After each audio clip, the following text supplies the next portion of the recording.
આજે પવિત્ર ભૂમિ આ નાયતા મુકામે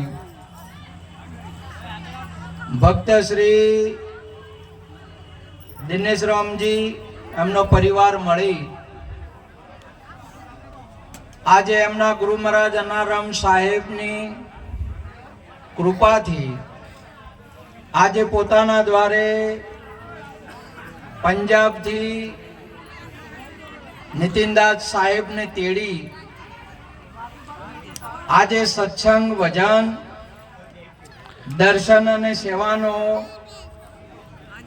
આ પરિવાર લાભ લઈ રહ્યો છે. આપણને સર્વને અપાયો એ બદલ એમના ગુરુ મહારાજ ખૂબ ખૂબ આશીર્વાદ આપશે. આજે દર્શન સંતનું દુર્લભ છે આપણા જીવનની અંદરમાં.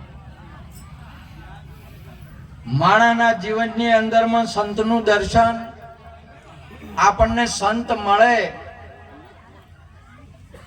એટલે આપણને એના રૂપ કરે છે, આપ સ્વરૂપ કરે. અંશા ભમરી જેવી જેની ભાવના રૂપ પોતાનું કરી રાજી થાય દુર્લભ એવા સંતને. આજે આપણો ભાયક છે, આપણે આજે પણ પ્રગટ અને પ્રત્યક્ષ આપ સ્વરૂપ કરનાર સંતો બિરાજમાન છે. મહાપુરુષ તુલસીદાસ બાપુ પણ સુંદર એક વર્ણન કર્યું. તુલસી દીન બડા સંત મિલન કો આઈ, નૈણ બરાબર ભેટતા દુઃખ સમોડા જાય.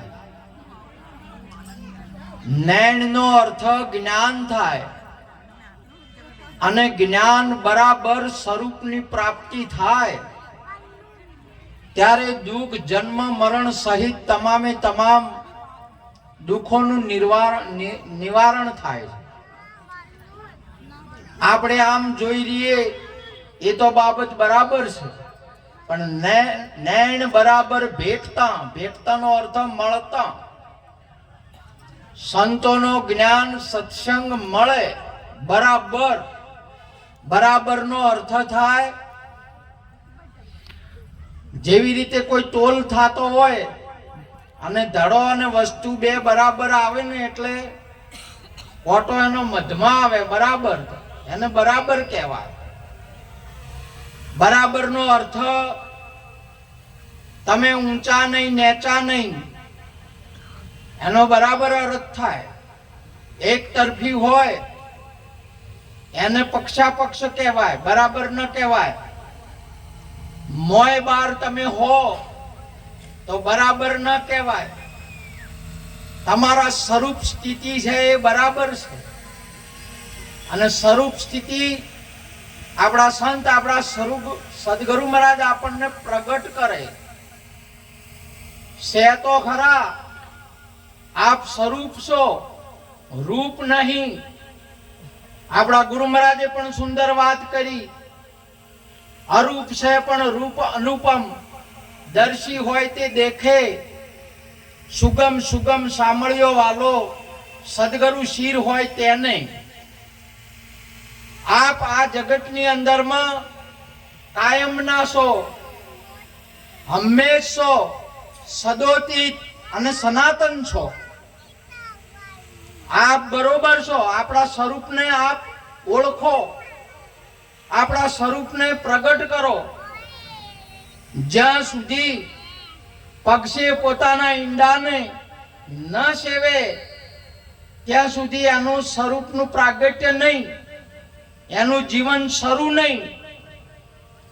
એમ આપણા ગુરુ મહારાજ પણ, આદિ ગુરુ શંકરાચાર્ય એ પણ એક વાત કરી કે જેના જીવનમાં ગુરુ નથી એનું જીવન શરૂ નથી.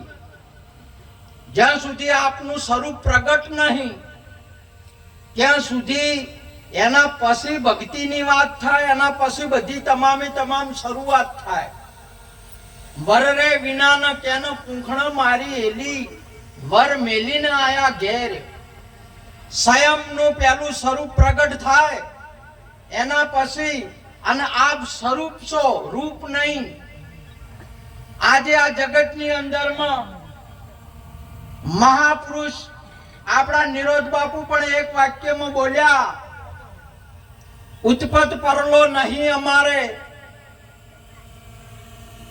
જાણે કોઈ એક જોગી હમ સરીખા હમકો બુझे, બીજા સર્વે વિજોગી.